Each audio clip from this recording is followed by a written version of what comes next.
That's brilliant. Thank you, Stuart. It sounds like you've been having a fantastic time here. I got up this morning.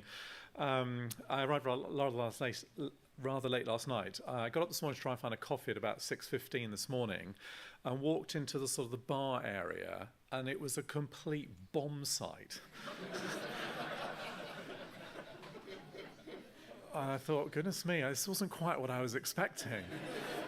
But I arrived 2 hours later and it was beautifully clean again. So it sounds like you've been having a fantastic time.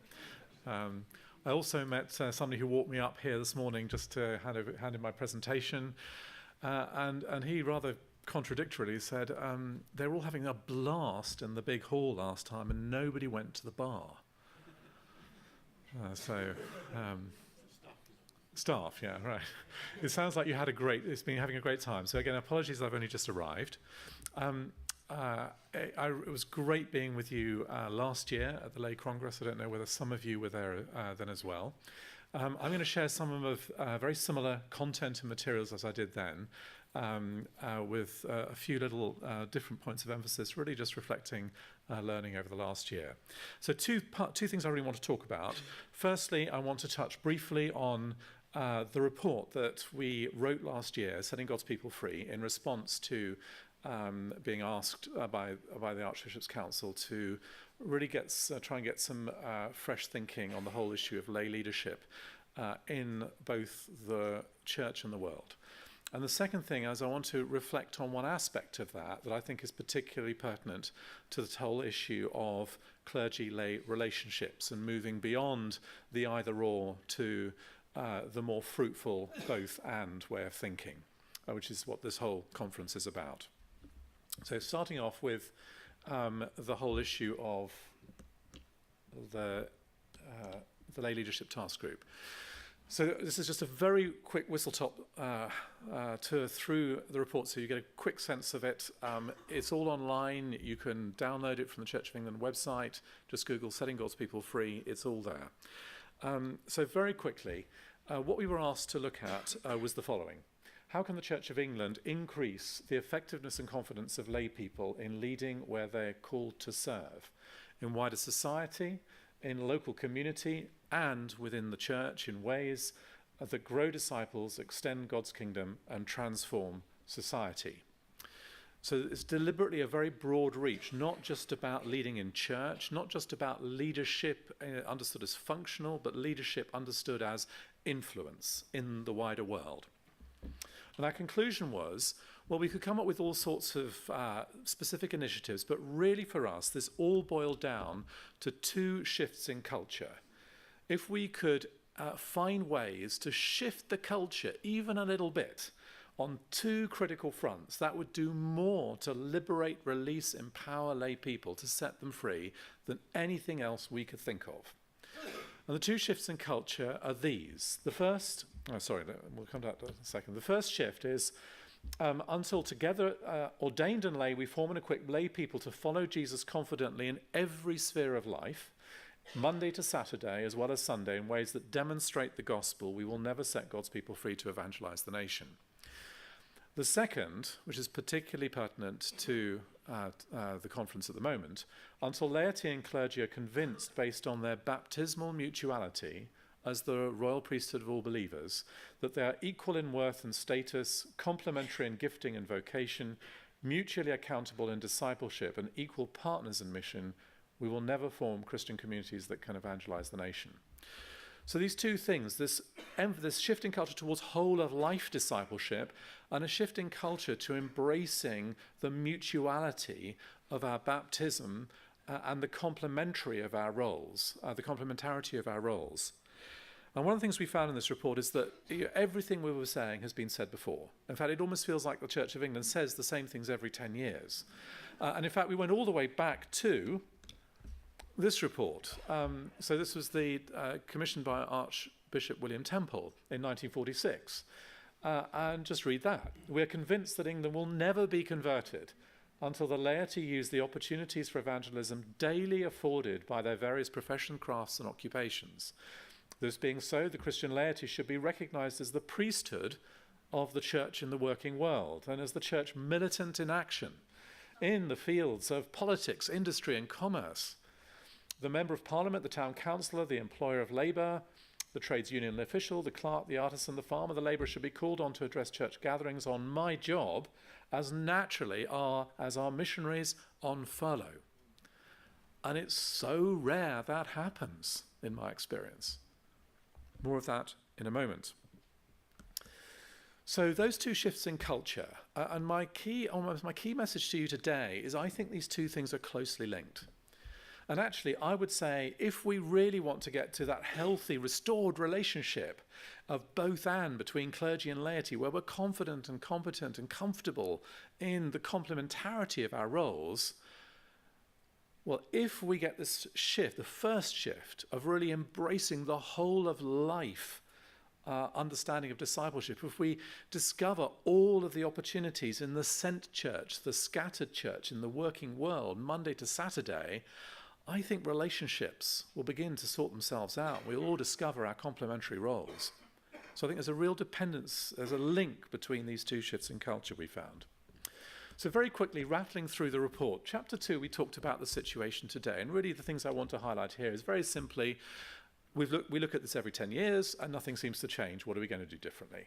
Second point is actually the role of lay leadership in the world, as I'll see you on the next chart, is massive. It's pervasive. It's massive.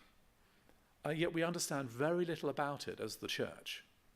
The third point is that there's quite a lot of encouraging examples of great practice at the front line. There's front-line fruitfulness, but it's often hidden and buried. You've got these pioneers out there who are breaking molds, but often very lonely and isolated and unconnected. And there's some great resources out there too, but demand and awareness of them is very limited. Now, this is just to give you a sense of the breadth of lay leadership in the world. It's vast. We've set this up as so on the top left-hand corner, it's gathered church, what we called, so top two is what we do, lay leadership in gathered church. On the left-hand side, it's elected leadership roles, 100,000, mainly at local parish level, in all the structures, General Synod, church wardens, PCCs. Over here, gathered church, again, when we're gathered, unelected leadership roles. There are so many unelected leadership roles, many of them not really given much support or honoured. 28,000 people working with young people, 15,000 to 30,000 messy church leaders, lay leaders, people who lead home groups. 39% of fresh expressions are lay-led. 1,300 diocesan lay workers, 10,000 readers. Then we go down to the scattered church, the sent church, on the bottom two quadrants. So leadership of church-led community social action. And this has been growing so fast in the last 10 years. There's so many things going on. Street pastors, CAP, Christians Against Poverty, food banks, job clubs, debt counselling, homelessness projects, parenting, marriage courses. Indeed, the Cinnamon Network, who now do an annual report to assess and put some numbers on the scale of this contribution, say that local faith groups deliver 220,000 social action projects across the country. They serve 48 million beneficiaries across the UK. They mobilise 2 million volunteers, and so on. That's stunning. And that's lay-led, vast majority of that. And then finally over here, the sent church, again, sent, dispersed, scattered, leadership in the workplace, in wider community and society. 1 million lay members, lay people in every sphere of society, what we described in our report as the untapped source of mission and ministry in the church today. So lay leadership, it's pervasive, but the church knows remarkably little about it all. Chapter 3, we looked at four, or what we described as challenges or obstacles that constrain lay leadership and discipleship. I haven't got time to go through them all, it's all in the report, but the four we particularly highlighted was a deficit of theology. Secondly, again, a weak lay voice. The lay voice is not really listened to or heard in a way that allows everything the church to do, allowing the church to act on that. to be really listening to what, I guess, its customers, its members are really saying. The third is unhealthy relationships, and this goes back to that second culture shift, restoring and strengthening and getting to really life-giving relationships between lay clergy, fruitful relationships. I'll come on to that in a second. And finally, inadequate resources and support. You can find out more about all of those things, again, in the report. I haven't got time to talk to you about those this morning. So in the report, we had Bishop Philip North on our group. And Philip wrote the chapter in the report on this issue of lay clergy relationships and how we need to really move from it being almost characterized as a tussle over power in the church to actually, this is about a restoration of right and healthy relationships between lay and clergy. And that's the way we should frame this. And I'm just going to read what he wrote in the report just to describe that image, which is the way he characterized the issue. Just one second.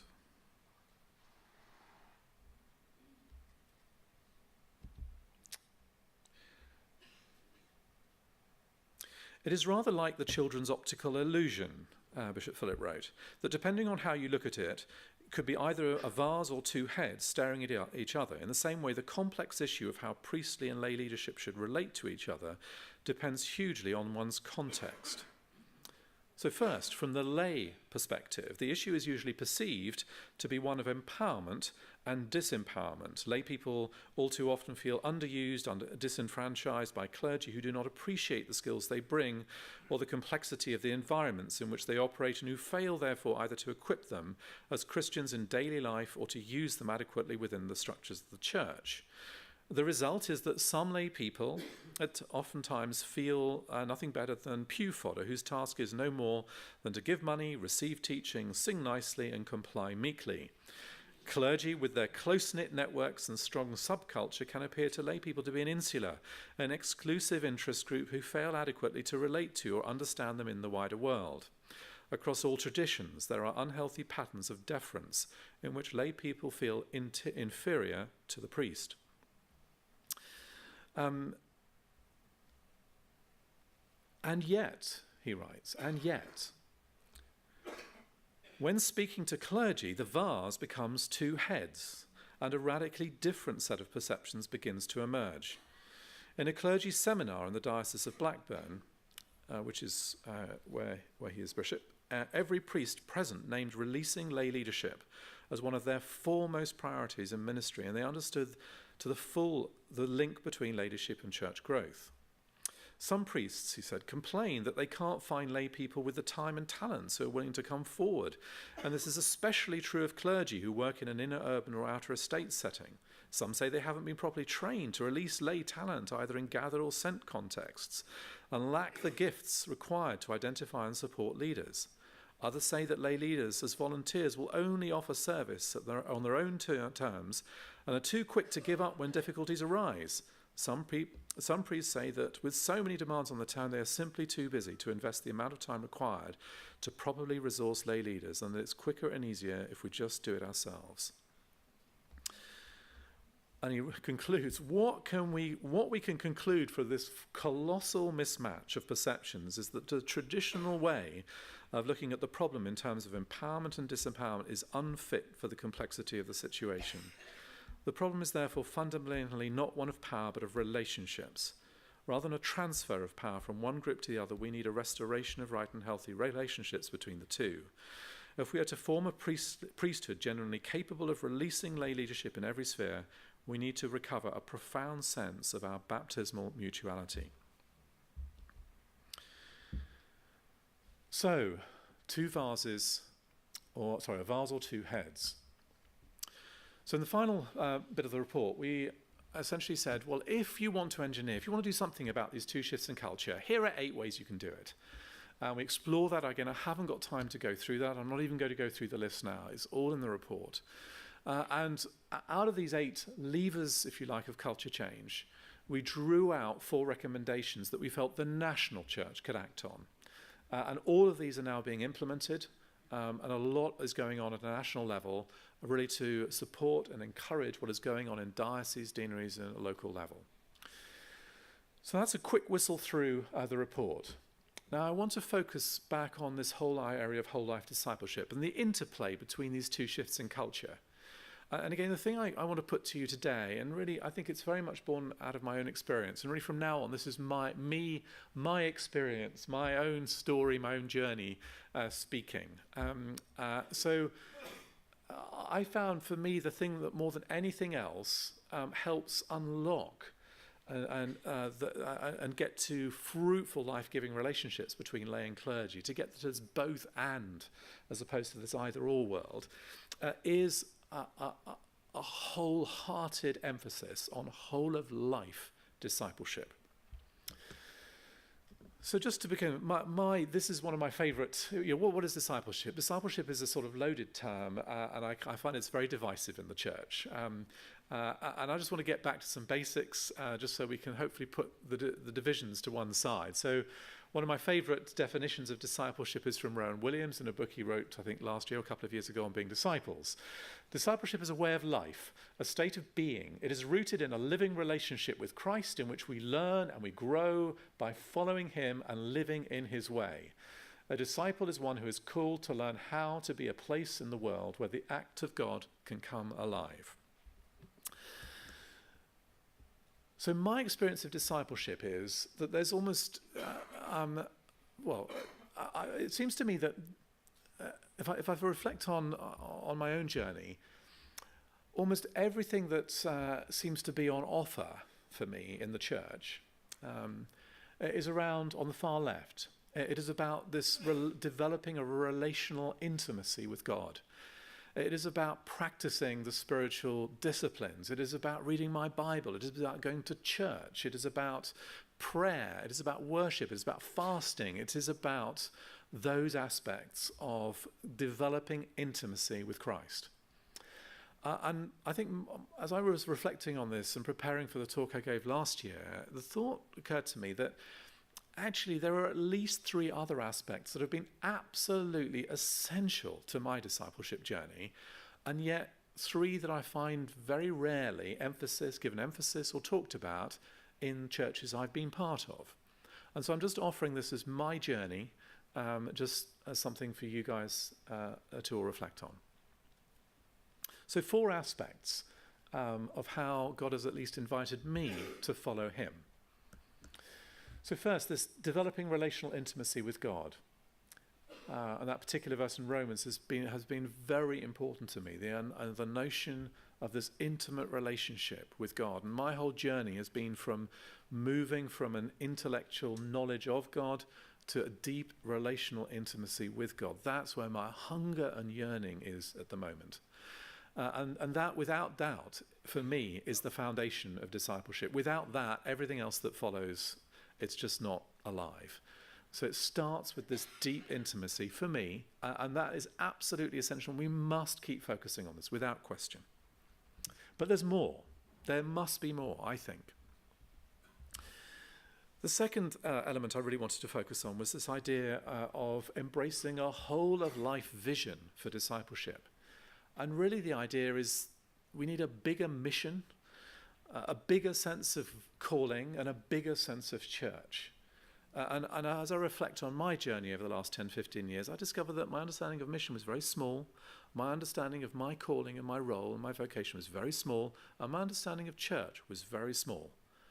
And really thanks to the fellowship at Tearfund, the organisation I used to lead, thanks to that fellowship, all of those things were blown wide open. And I'd never realised how small my understanding had become. So this is all about getting a bigger vision for everything. And it's, boy, is that inspiring. It's absolutely the heart of Tearfund's work in churches all around the world. So 3 things I just want to quickly touch on. A bigger mission. So Chris Wright had a massive influence on me. Chris Wright, he's an Old Testament theologian. He chaired Tearfund's theological panel. He's a Tearfund vice president, and he's written loads on this issue of the mission of God. Unlocking the Bible's Grand Narrative, a fantastic book he wrote, had a big influence on me. And just a couple of quotes from there. The Bible renders to us the story of God's mission through God's people in their engagement with God's world for the sake of the whole of God's creation. Mission is not ours. Mission is God's. Mission was not made for the church. The church was made for mission, God's mission. And our mission is nothing less or more than participating with God in this grand story until he brings it into its guaranteed climax.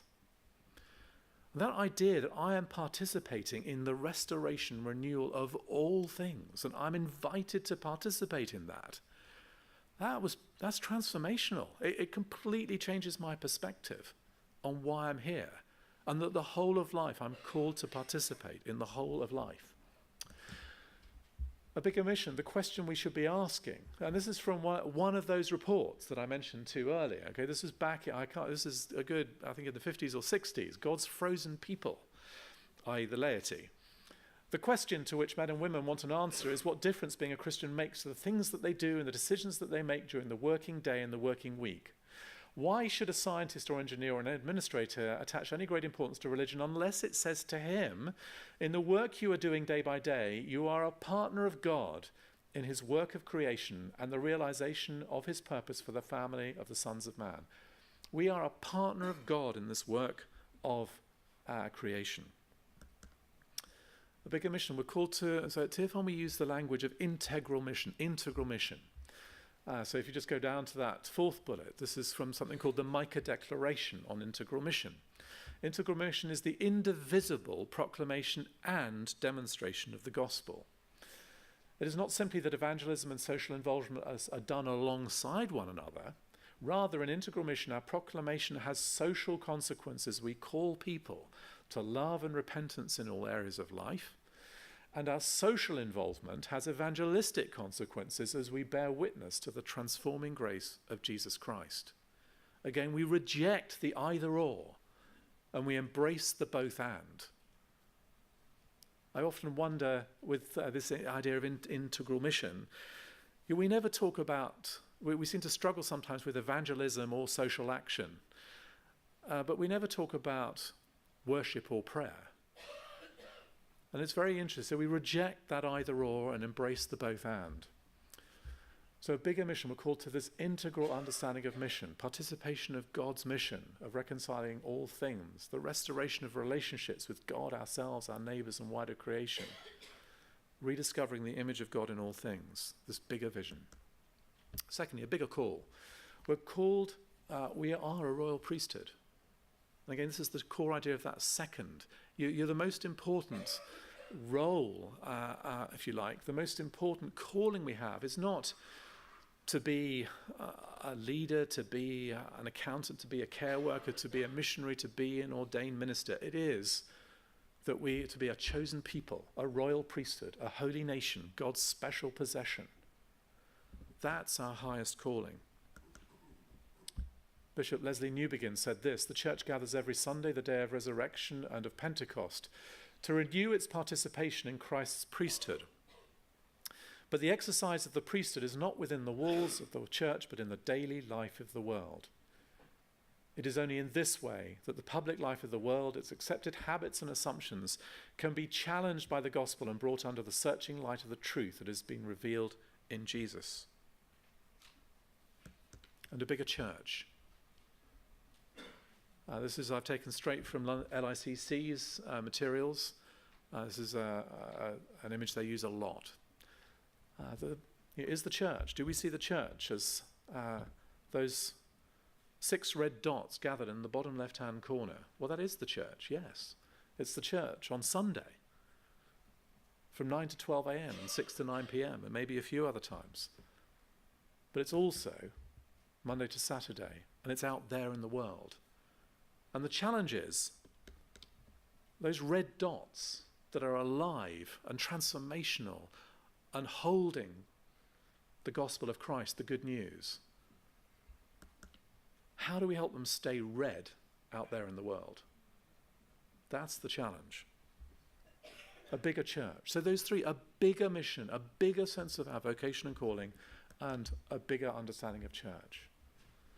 The third area that was transformational for me was this idea of specific vocation. Yes, there's that general calling, but just as some of us are called to ordained ministry, some of us are called to other things. I'm going to leave that for now. Two questions I've really wrestled with over the years. Who is called? Beyond that, is it just vicars and foreign missionaries? And to be honest, that is what I used to think. Because that's the only thing we ever really hear about, it seems to me, in church. It is, and actually, the Church of England has a real problem here. Whenever it talks about vocations, it is actually talking about ordained vocations. And I get really frustrated with that, because actually there is also lay vocations. And indeed, 98% of those of us who are called are lay. And of course, it's incredibly important we get more people coming through, going into ordained vocation. But we need a bit of a corrective, I think, to figure out how do we, all of us, go on that journey.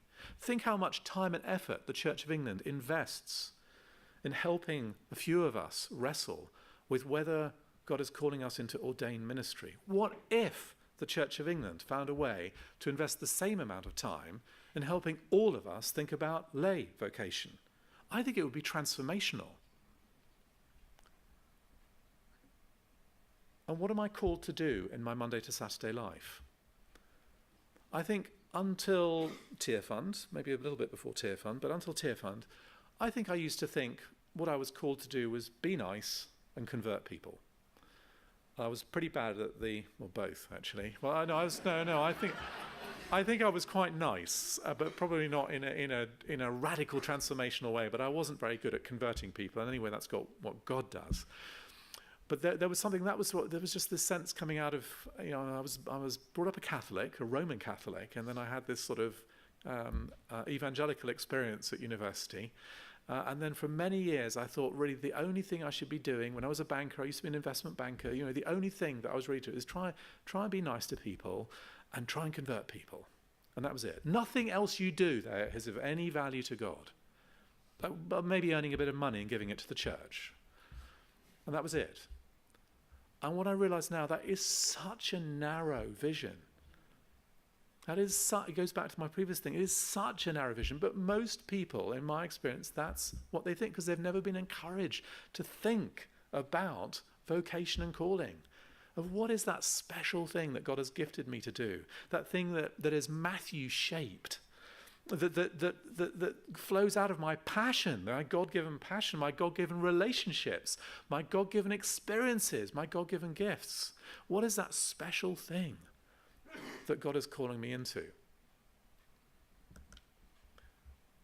Won't go through that. That's just to remind you, God does call people throughout the Bible, and they're not all vicars. And some of these questions really helped me think this through. Bill Hybels talks about holy discontent. This is about what's my passion, this God-given yearning inside me. And how do I give space for that in my life, whatever I am, whether I'm working in hospitals, whether I'm working at home, whether I'm working in government, whether I'm a businessman, whatever it is. What is my passion, and how does this intersect with service of other people? If God was in charge in your workplace, how might things differently? And this relates very much to LICC's framework. They have this framework called 6Ms, which is really a way of encouraging us to think more deeply beyond the be nice and convert people to actually all these other aspects of how we can live fruitful, kingdom-orientated lives as part of God's mission of restoration of all things. And there's also this thing called the Adventure of Living course. This was transformational for me. It was a course I did as a prelude before I ended up at Tearfund. And I went through all these questions. I'd never thought of these things before. And I came out with a burning passion to do something about poverty, something to do something in a leadership context, and to do something in a Christian organization, which I'd never done before to that date. And I went out with those three ideas, which I really believe God had spoken to me about. And it was then I went on a journey that eventually led to taking over at Tearfund. I would never have ended up at Tearfund had I not been through. I'd probably still be slogging away in a job I didn't really enjoy. Finally, just before I close, the last thing that for me is missing, that so rarely is given thought to, is this idea of becoming a learning community. Encourage one another and build each other up. And we're often not very good at that in a local church setting.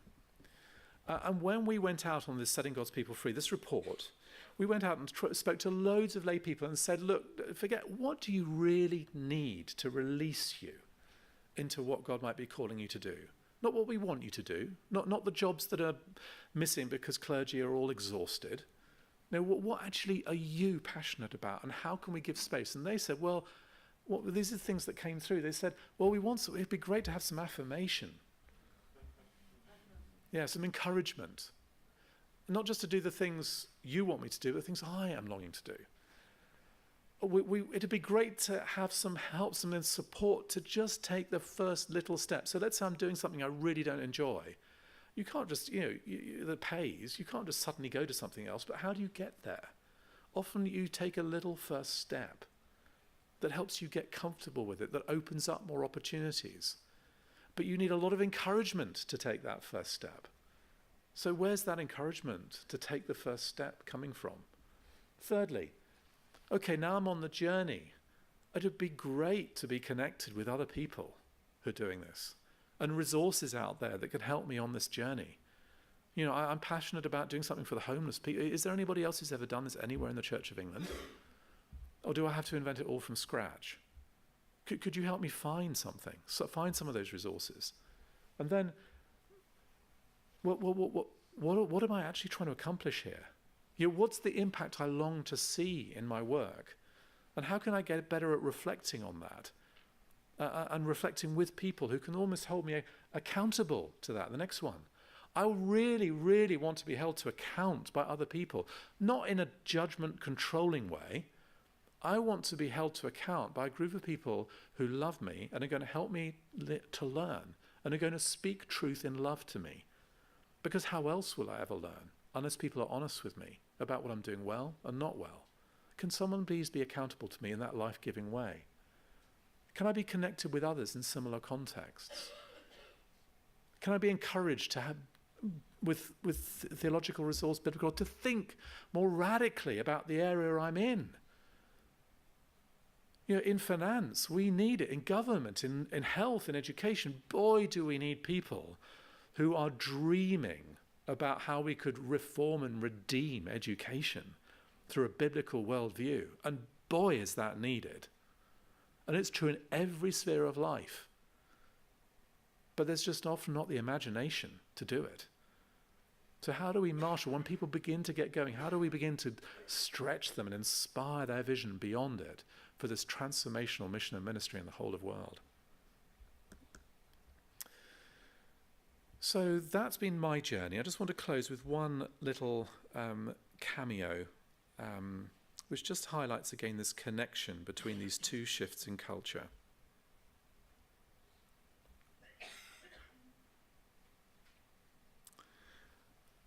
So this is somebody, a vicar we spoke to, and he just said this: one of the great things as a church leader, I think, has been that these two shifts in culture that he discovered, sort of very similar, you had different words for it, is that these shifts, that it's transformed how I've thought about my own role as a vicar in the life of the church.